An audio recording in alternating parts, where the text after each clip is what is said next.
ஆழமாய் நமக்கு வார்த்தைகளை கொண்டுட்டு வருகிறார்கள் சகோதரர்கள். ஆனால் நாம் கை கொள்ளுவதிலே மந்த நிலைமையிலாக இருக்கிறோம். என்னை நான் உணர்ந்து தான் நான் பேசுகிறேன்.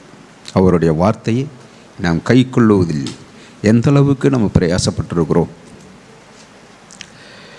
சில நபர் சொல்லுவார்கள், என் ஜெபம் கேட்கப்படவில்லை என்று சொல்லுவார்கள். ஏன் கேட்கப்படவில்லை? நிச்சயமாக கேட்கப்பட்டது. என்னுடைய கோர்ட்டுக்கு போகிறேன், ஒரு கோர்ட்டு கூட என்னுடைய பணத்தை அபகரித்தவர்கள் ஒரு கோர்ட்டில் கூட தீர்ப்பாகவில்லை, நான் ஜெபம் பண்ணுறேன் என்று சொல்லுவார். நான் கர்த்தருக்குள்ளே இருக்கிறேன்னு சொல்லுவார். அப்பொழுது நான் சொன்னேன், இல்லை, நீங்கள் கர்த்தருக்குள்ளே நம்ம இல்லை.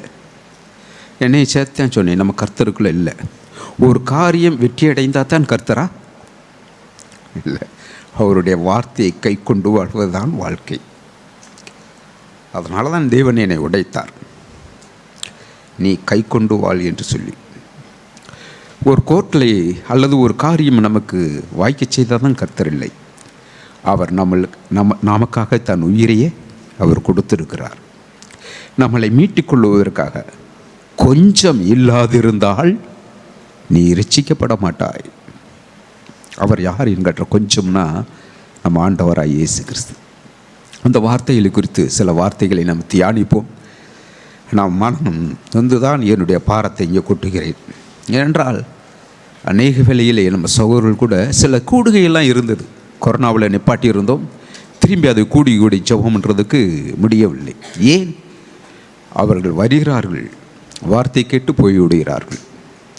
வழி அருகே விதைக்கப்பட்ட ஒரு விதையைப் போல போட்டு விட்டுட்டு போகிறார்கள்.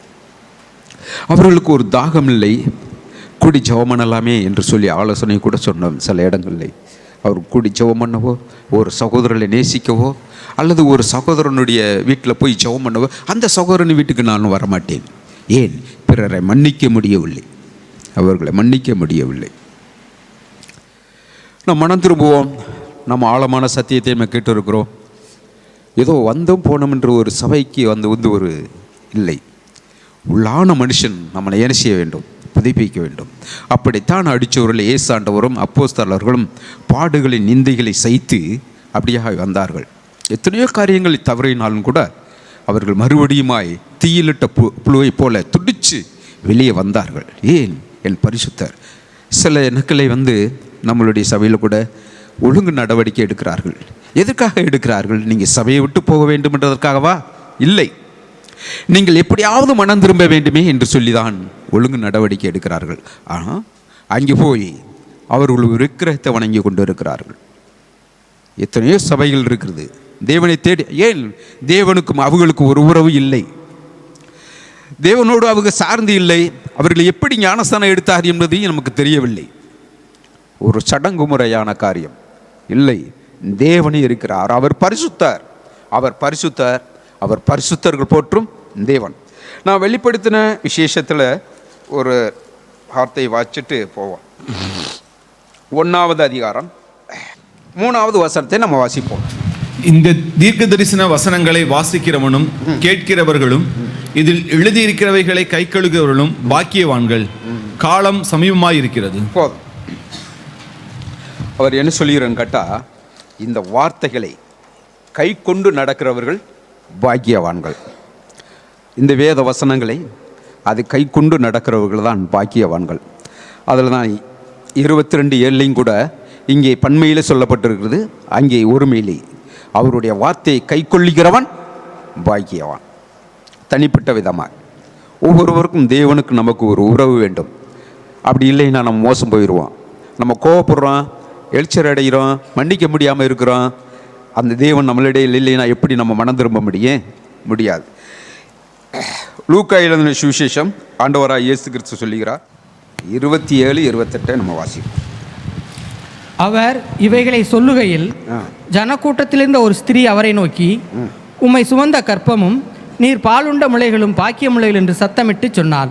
அதற்கு அவர், அப்படியானாலும் தேவனுடைய வார்த்தையை கேட்டு அதை காத்து கொள்ளுகிறவர்களே அதிக பாக்கியவான்கள் என்றார். இப்போ ஆண்டவராக இயேசு கிறிஸ்துவிட்ட அங்கே சொல்லுகிறார்கள், நீ பிறந்த இடம் ஒரு பாக்கியம் உள்ளதுப்பா, பாக்கியம் உள்ளது சாமி, நீங்கள் பிறந்த இடம்னு. அவர் ஆண்டவர் என்ன சொல்கிறாருன்னு கேட்டால், அதான் அதற்கு அவர், அப்படியானாலும் தேவனுடைய வார்த்தையை கேட்டு அதை காத்து கொள்ளுகிறவர்களே அதிக பாக்கியவான்கள். அதை நம்ம காத்து கொள்ள வேண்டும். இந்த நாளில் கொடுக்குற செய்தி என்ன ஆண்டவரே? நான் வெளியில் போயிடுறேன், தடுமாறுறேன். தாமஸ் கெம்பிஸ் அதுதான் சொல்லுவார். நம்ம வைராக்கியம் எடுத்திருக்கலாம், நம்ம இடறிடுவோம். இடறின பிறகுட்டு யார் நம்மளை தாங்குகிறது? ஒரு தனிப்பட்ட விதத்திலே, என்னுடைய கண்களில், என்னுடைய நடைகளில், என்னுடைய பேச்சில் ஒரு அவிசுவாசிகள்கிட்ட நம்ம எப்படி பேசுகிறோம்? ஆண்டவர் பார்க்குறார், ஆண்டவர் பார்த்துக்கிட்டு தான் இருக்கிறார்.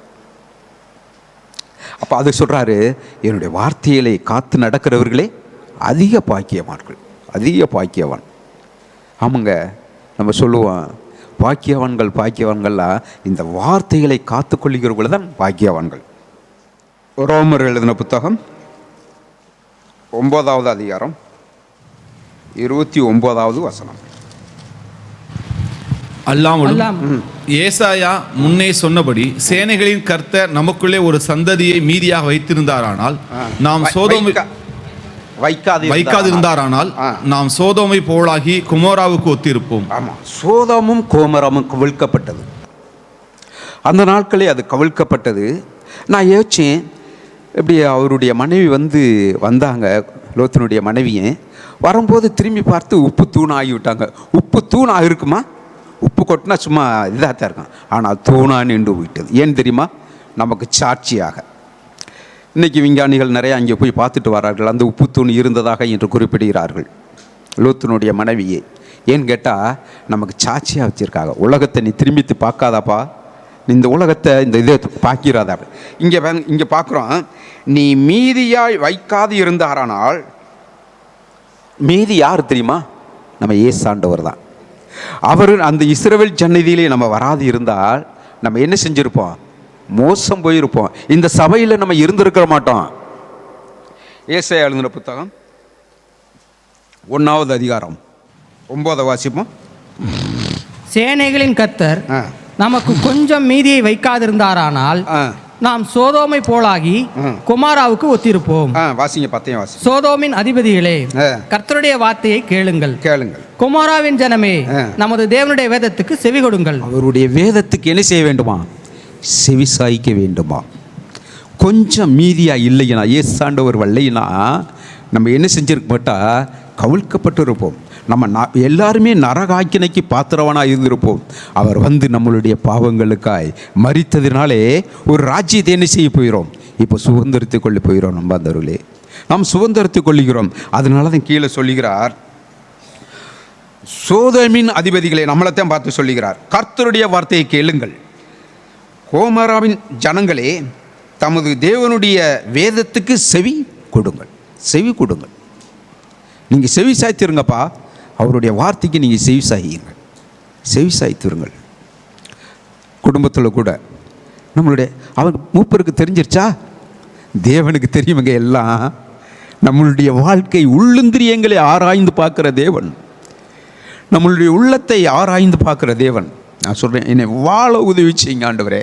என்னை ஒரு பிரசிங்காக இல்லை, என்னை ஒரு வாழ உதவிச்சு, உங்களுடைய வார்த்தைக்கு கீழ்ப்படியே எனக்கு உதவிச்சு.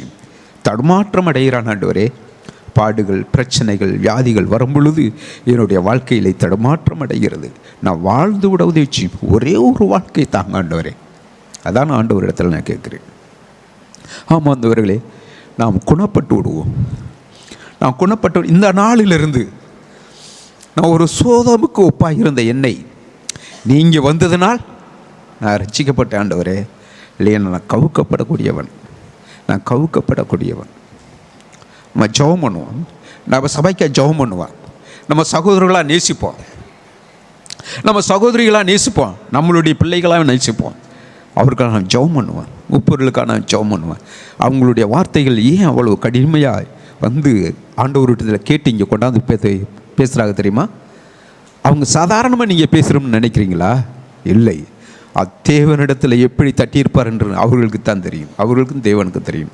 ஆண்டவரே டேர் பேசும், இந்த ஜனங்களிடத்தில் நீங்கள் பேசுங்க ஆண்டவரே. இவங்க குணப்பட வேண்டுமே, நாங்கள் குணப்பட வேண்டும் ஆண்டவரே. நீங்கள் பேசுங்க, எங்கள் நாவோடு இருந்து பேசுங்க. நம்ம எத்தனை பேர் ஜெபம் பண்ணுவோம்?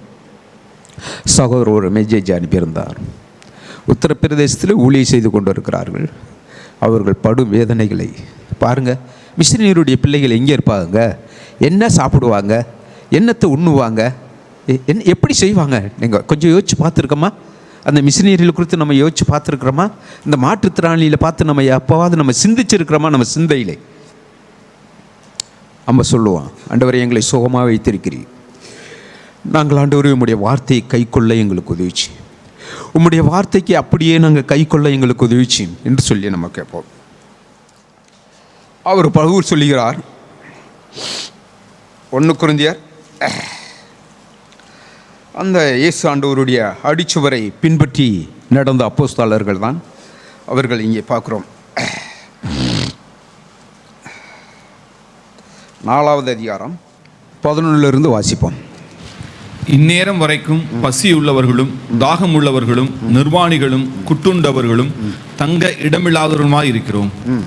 எங்கள் கைகளினாலே வேலை செய்து பாடுபடுகிறோம், வையப்பட்டு ஆசீர்வதிக்கிறோம், துன்பப்பட்டு சகிக்கிறோம். இவ்வளவாய் இருக்கிறா போதும். நமக்கு தெரியும், வேத வசனங்கள்லாம் நிறைய எடுத்து காட்டியிருக்கிறார்கள் நம்மளுடைய வாழ்க்கை எப்படி இருக்கிறது. அவர் சொல்கிறார் பவுல், என் நாள் வரைக்கும் நாங்கள் பசியுள்ளவர்களும் தாகமுள்ளவர்களும் அவ்வளவு கொடுமையான காரியங்களில் நாங்கள் இருந்திருக்கிறோம், ஆனால் கர்த்தரை பின்பற்றி இருக்கிறார்கள்.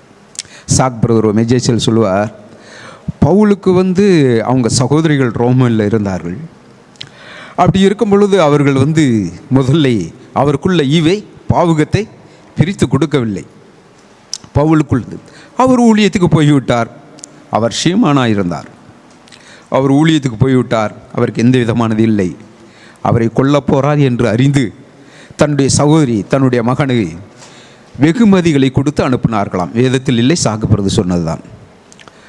வெகுமதிகளை கொடுத்து நிறைய அனுப்பினார்களாம். அந்த வெகுமதியை கொண்டு போய் பவுலினிடத்தில் கொடுத்துட்டு அதுக்கான வழிமுறைகளையும் சொல்லிட்டு வந்தார்கள்.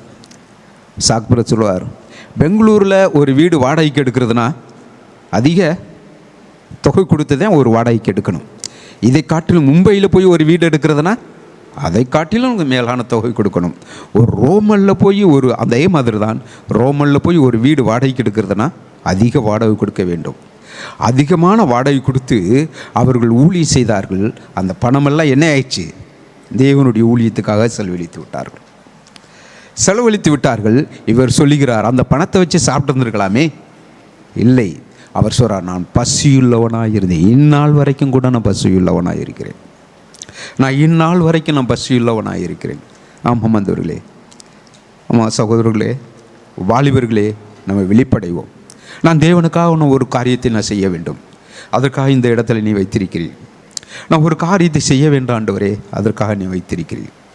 பாருங்க, அப்போஸ்தலர் பணிகளில் 16வது அதிகாரம். நமக்கு அடிக்கடி இந்த அதிகாரங்களே இந்த வசனங்களே நம்ம சகோதரர்கள் நமக்கு அமைச்சிருக்காங்க. பவுலும் சீலாவும் ஜெபம் பண்ணாங்க. அங்கே ஜெபம் பண்ணுறதுக்கு முன்னாடி என்ன இருக்காங்க?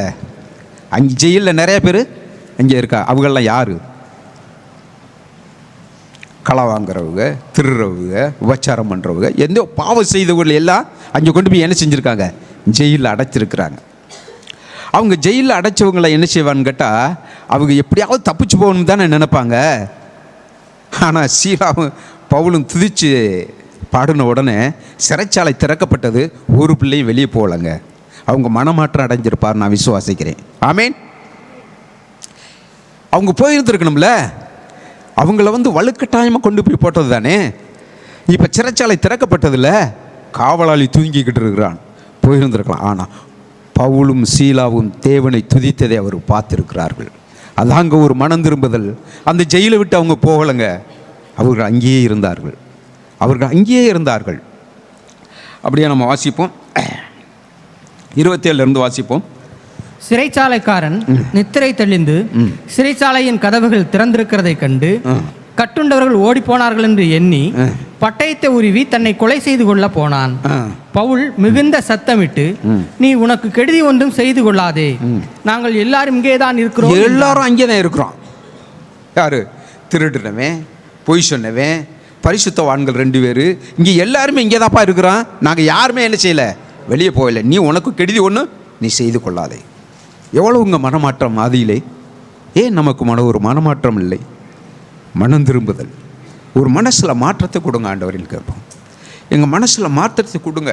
போகும்போது வரும்போது இருக்கும்போது, இல்லை ஆண்டவரே நான் வாழலை, இன்னும் எனக்கு உதவி செய்யுங்க, எனக்கு உதவி செய்யுங்கன்ட்டு கேட்போம். அதுதாங்க வழி. அதனால தான் யோவான் 1 யோவானில் 2 யோவானில் சொல்கிறாரு. 2லிருந்து வாசிப்போம். தெரிந்து கொள்ளப்பட்டவளுமாகிய அம்மாளுக்கும் அவளுடைய பிள்ளைகளுக்கும் மூப்பனாகிய நான் எழுதுகிறதாவது, பிதாவாகிய தேவனாலும் பிதாவின் குமாரனாயிருக்கிற கர்த்தராகிய இயேசு கிறிஸ்துவினாலும் கிருபையும் இரக்கமும் சமாதானமும் சத்தியத்தோடும் கூட அன்போடும் கூட உங்களோடு இருப்பதாக. பிதாவினால் நாம் பெற்ற கற்பனையின்படியே உம்முடைய பிள்ளைகளில் சிலர் சத்தியத்திலே நடக்கிறதை நான் கண்டு மிகவும் சந்தோஷப்பட்டேன். அதுக்கு மேல சந்தோஷம் என்னங்க எனக்கு இல்லைங்க அப்படின்னு சொல்றாரு. இந்த உலகத்தினுடைய பணம், சொத்து, சுகம் அதெல்லாம் எனக்கு இல்லை. நீங்க சத்தியத்தில் உன்னுடைய பிள்ளைகள் நடந்தாங்க இல்லையா, அதாங்க நம்மளுடைய சகோதரர்கள் வைராக்கியமாக போகிறாங்க பாருங்க. எங்கெங்கேயோ போய்கிட்டு இருக்காங்க வயதான காலத்தில். அதை குறித்து யாராவது சிந்திச்சிருக்கிறோமா? யாராவது சிந்தையில் கொண்டுகிட்டு வந்திருக்கிறோமா? அவங்க நம்ம சத்தியத்திலே நடக்க வேண்டும் என்பதற்காகத்தான் ஓடிக்கொண்டிருக்கிறார்கள். ஆமாம், அநேக சகோதரர்கள் எங்கெங்கேயோ போய்கொண்டு இருக்கிறார்கள். மிஷனரிகளே எங்கெங்கேயோ போய்கொண்டு, ஏன் தெரியுமா? இந்த சத்தியத்தில் வாழ்ந்துடணும், இந்த பரிசுத்தமான தேவனை ஆராதிக்க வேண்டும். ஆமாம், அதுக்காகத்தான் அது நீங்கள் பிள்ளை சத்தியத்தில் நடக்கிறதான ஒரு மகிழ்ச்சி இந்த பூமியில் இல்லை. அது நம்ம கையில் எடுத்துக்கிறோம். என் பிள்ளைகளுக்கு சொல்லுவேன், நீங்கள் அங்கே போனீங்கல்ல, சண்டை கிளாஸ் எடுக்கலாம்ல, ஒரு வாலிபர் மீட்டிங் எடுக்கலாம்ல, எதையாவது ஒன்று செய்யலாம்ல. ஆண்டவருக்காக ஒன்று செய்யுங்க, ஆண்டவருக்காக ஒன்று செய்யுங்க, செஞ்சிருங்க. வெளியரங்கமாக இல்லை, நம் தேவனுக்காக ஒரு காரியத்தை செய்ய வேண்டும். எபிரேயர் எழுதின புத்தகம் 2 கொரிந்தியர் 4:1 நம்ம வாசிப்போம். இப்படிப்பட்ட ஊழியத்தை உடையவர்களாகிய நாங்கள் இரக்கம் பெற்றிருப்பதால் சோர்ந்து போகிறதில்லை. வெட்கமான அந்தரங்க காரியங்களை நாங்கள் வெறுத்து தந்திரமாய் நடவாமலும் தேவ வசனத்தை புரட்டாமலும் சத்தியத்தை வெளிப்படுத்துகிறதுனாலே தேவனுக்கு முன்பாக எல்லா மனுஷருடைய மனச்சாட்சிக்கும் எங்களை உத்தமர் என்று விளங்க பண்ணுகிறோம். ஒரு பசியா உள்ளவர் இருந்தார், சொல்லுகிறார். 40க்கு 1 முறை 5 தினம் அடிபட்டவர் சொல்லுகிறார். அவர் தான் சொல்கிறார், பவுல் தான் சொல்லுகிறார். அவர் சொல்கிறார் 2வது வசனம், வெட்கமான அந்தகார காரியங்கள் அப்படின்னா இழிவான செயல்களை செய்கிறதில்லை. இழிவான வெட்கமான என்னத இழிவான செயல்கள், அதுதான் என்னுடைய அந்த பொருள். இன்னொரு தமிழ் மொழிபெயர்ப்பில் கொடுக்கப்பட்டிருக்கிறது. அவர் சொல்லுகிறார், அந்தகார காரியங்களை நாங்கள் வெறுத்து தந்திரவாய் நடவாமல். இன்றைக்கி நிறைய ஊழியங்கள்லாம் தந்திரமாக நடக்குது, அதை பற்றி நமக்கு பேச்சே இல்லை, எனக்கும் பேச்சு இல்லை. நான் தேவனுக்குள்ளே அவருடைய வசனத்தை எப்படி நான் கை கொண்டு வாழுகிறேன், எப்படி என்னுடைய இருதயம் பரிசுத்தத்தில் நிறைந்திருக்கிறது, மனுஷருக்கு முன்பாக நிறைந்திருக்கிறதா சொல்லுவேன். சபையில் போய் நான் சத்தத்தை உயர்த்துறதை காட்டினேன், ஆண்டவரே உம்முடைய வார்த்தையை கேட்டு அதன்படி நடக்க எனக்கு உதவி செய்யும். அதாங்க எனக்கு கதறல், அதுதான் கதறல். அவர் சொல்லுகிறார் 2:14 வாசிப்போம். 2 கொரிந்தியர் 2:14. கிறிஸ்துவுக்குள் எப்பொழுதும் எங்களை வெற்றி சிறக்க பண்ணி எல்லா இடங்களிலேயும் எங்களை கொண்டு அவரை அறிகிற அறிவின் வாசனையை வெளிப்படுத்துகிற தேவனுக்கு ஸ்தோத்திரம். அவர் என்ன இந்த பூமியில் என்ன வெற்றி பெற்றார்? அவர் பரிசுத்தமாக இருந்தார், அவர் நீதியாக இருந்தார். அவர் சொல்கிறார், கிறிஸ்துவுக்குள் எப்பொழுதும் எங்களை வெற்றி சிறக்க பண்ணி எல்லா இடங்களிலும் எங்களை கொண்டு அவரை அறிகிற அறிவின் வாசனையை வெளிப்படுத்துகிற தேவனுக்கு. அவரை அறிகிற அறிவு, தேவனை அறியக்கூடிய அறிவு எனக்கு வேணும் ஆண்டவரே. தேவனை அறியக்கூடிய அறிவு எனக்கு வேண்டும். வெளிப்படுத்தின தேவனுக்கு உமக்கு சோத்திரம் ஆண்டவரே. நம்ம சோத்திரம் சொல்லிடுவோமா? ஆண்டவரே உமக்கு நன்றி, உமக்கு நன்றி என்று சொல்லுவோமா? இருந்து நம்ம வாசிப்போம். நிந்தைகளாலும் உபத்திரவங்களாலும் நீங்கள் வேடிக்கையாக்கப்பட்டதும் அல்லாமல் அப்படி நடத்தப்பட்டவர்களுக்கு பங்காளிகளும் ஆனீர்கள். பொறுமையாக வாசிப்போம், போதும் இந்த வாரம்.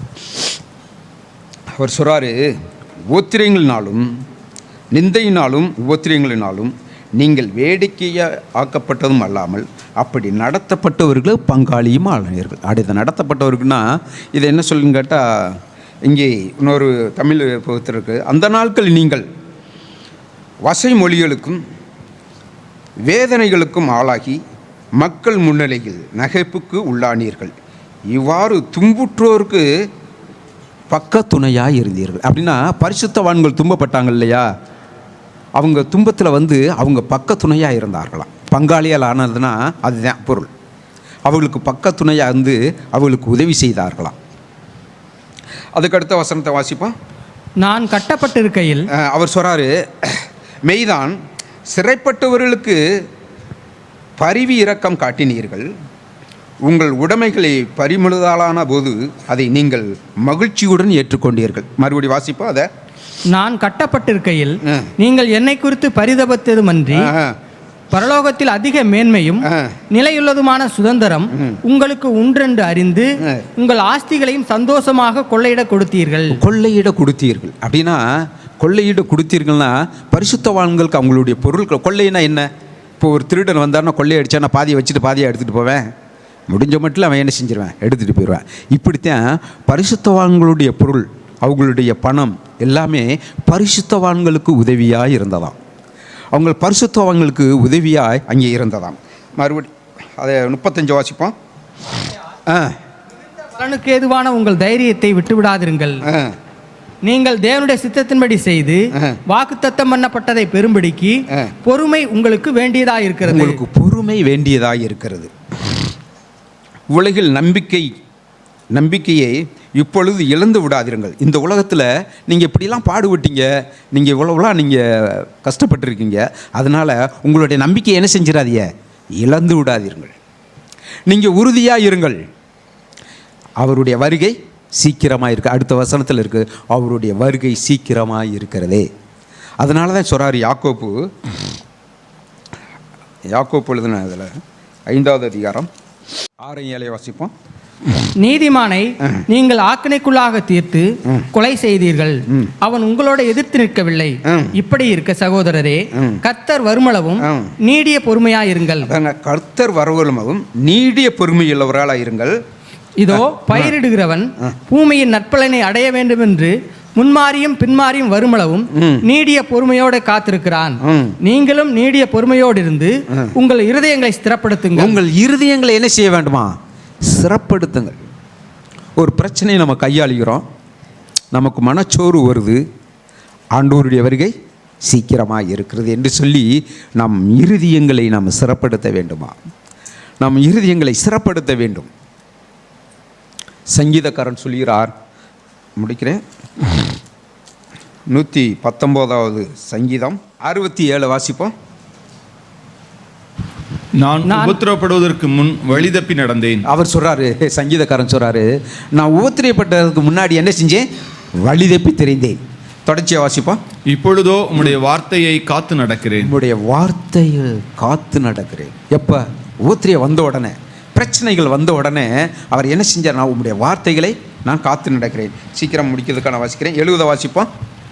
அவர்கள் இருதயம் நினந்துண்ணி கொழுத்திருக்கிறது, நானும் உம்முடைய வேதத்தில் மனமகிழ்ச்சியா இருக்கிறேன். உங்களுடைய வேதத்தில் மனமகிழ்ச்சியா இருக்கிறேன். வேதத்தை வாசிப்போம், தியானிப்போம்.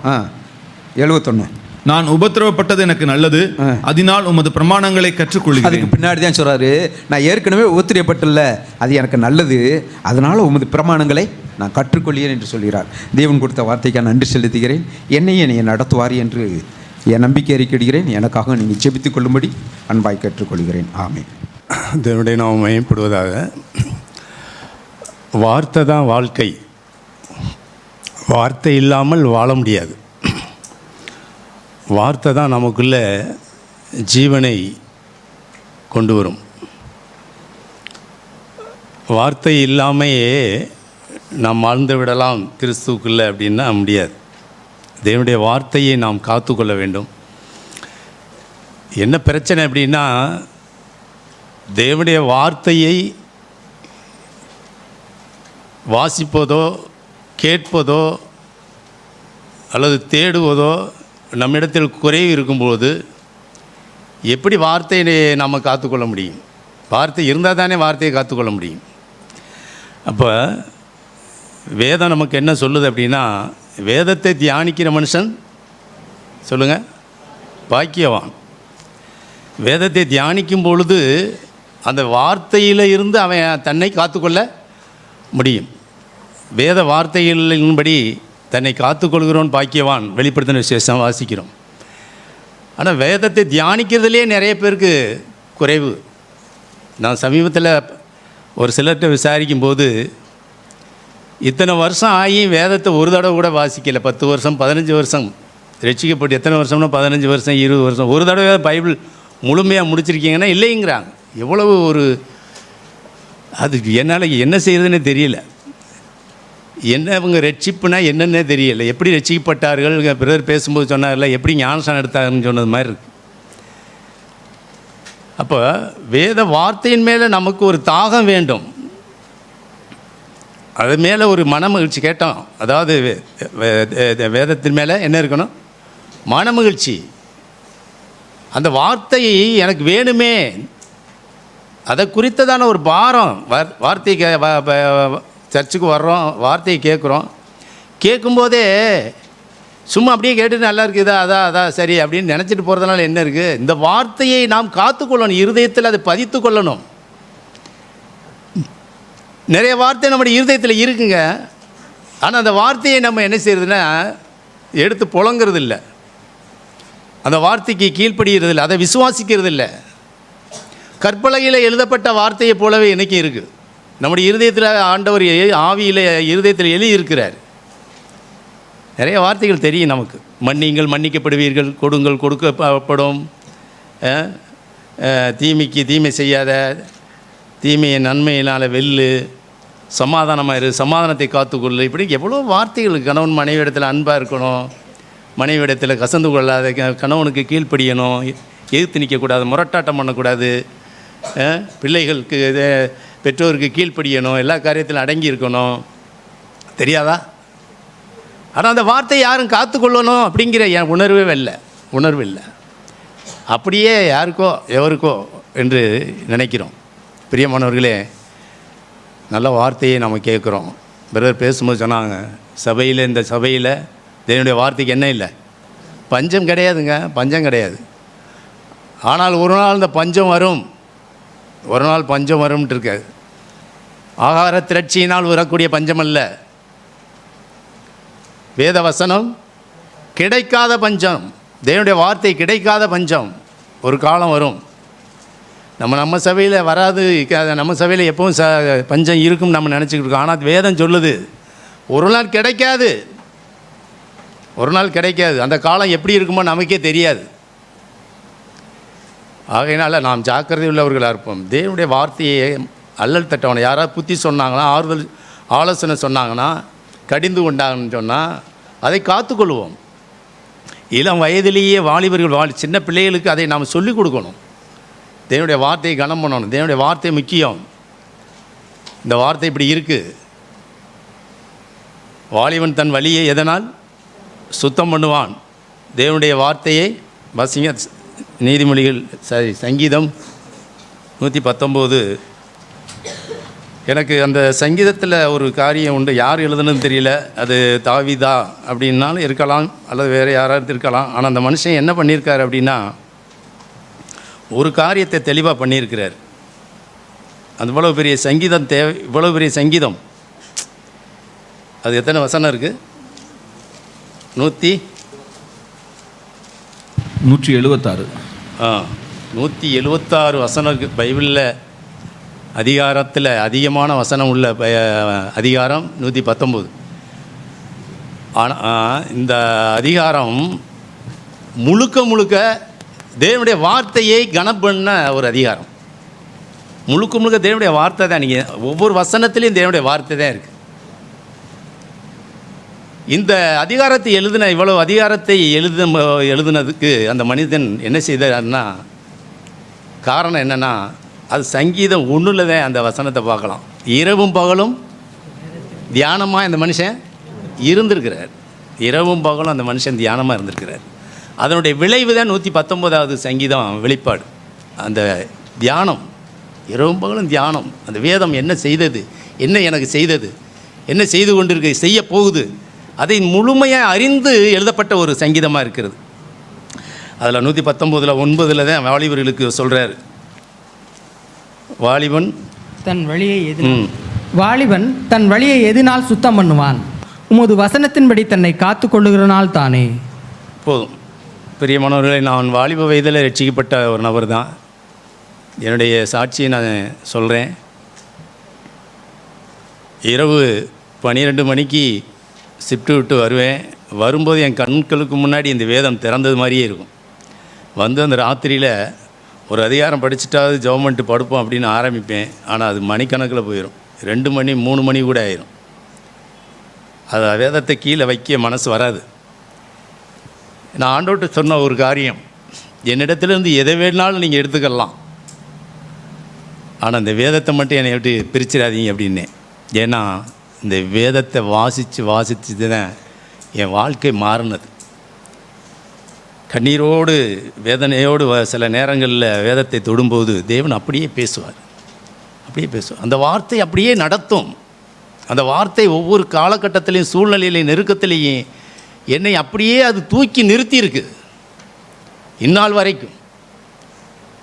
நீ வேதத்தை மறந்தால் உன்னை மறந்து விடுவேங்கிற வார்த்தை எனக்கு அப்போவே இருதயத்தில் எழுதப்பட்ட ஒரு வார்த்தை. நீ வேதத்தை மறந்துடாத, நான் உன்னை மறந்துடுவேன்னுவார்.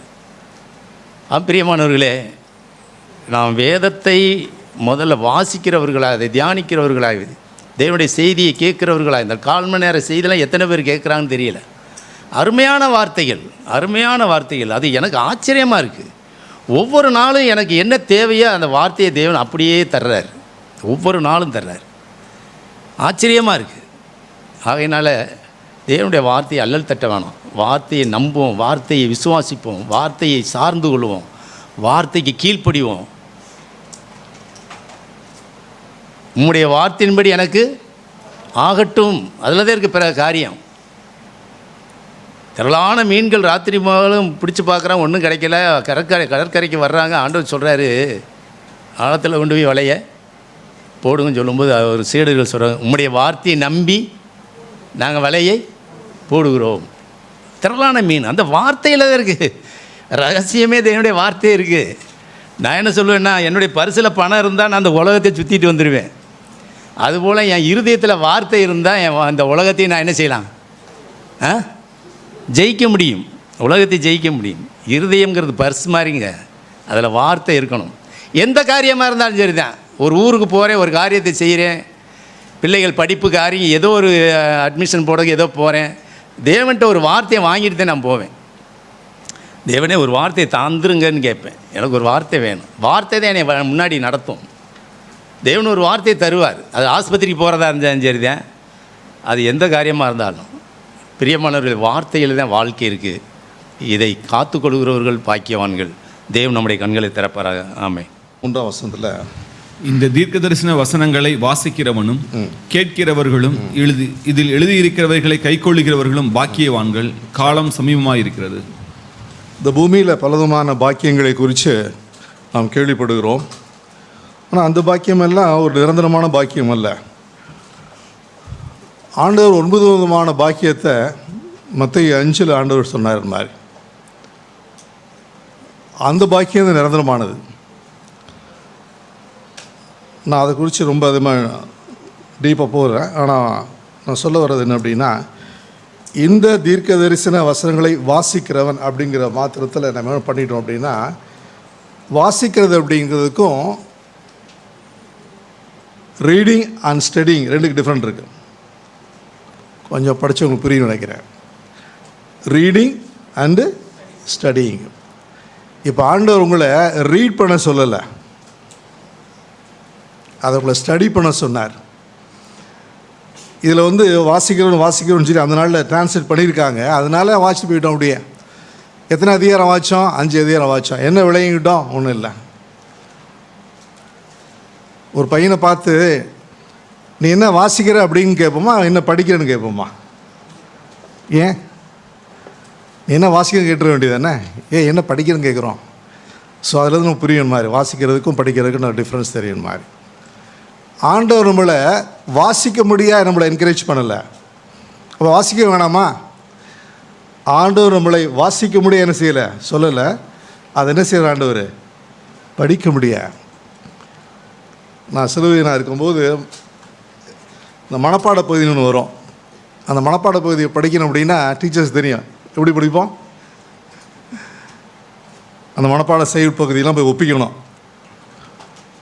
ஸோ இப்படித்தான் ஆண்டவர் வார்த்தையை வாசிக்க முடியாது சொல்கிறார்.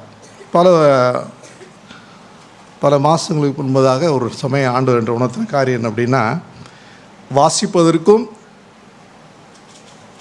ஸ்டடி பண்ணுறதுக்கும் ஒரு டிஃப்ரென்ஸ் சொல்ல வரேன், புரிஞ்சுக்கொள்ளுங்க. எனக்கு ஆண்டவர் உணர்த்தினதை சொல்கிறேன்.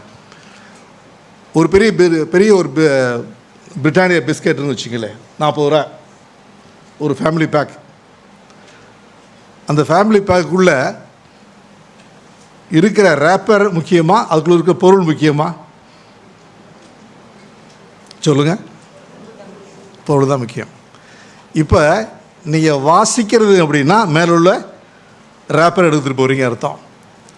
அதை படித்து உள்வாங்கி வாழ முயற்சிக்கிறீங்கன்னா அதுக்கு பேர் என்னது? அது உள்ள பிஸ்கட் என்ன செய்கிறீங்க, எடுத்துக்கிறீங்க. இப்போ உங்களுக்கு என்ன வேணும்னு சொல்லி நீங்கள் தான் முடிவு பண்ணணும்.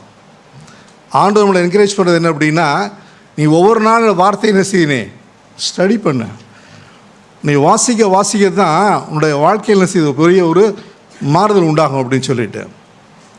கெமிஸ்ட்ரியில் சொல்லுவாங்க H2SO4 அப்படின்பாங்க.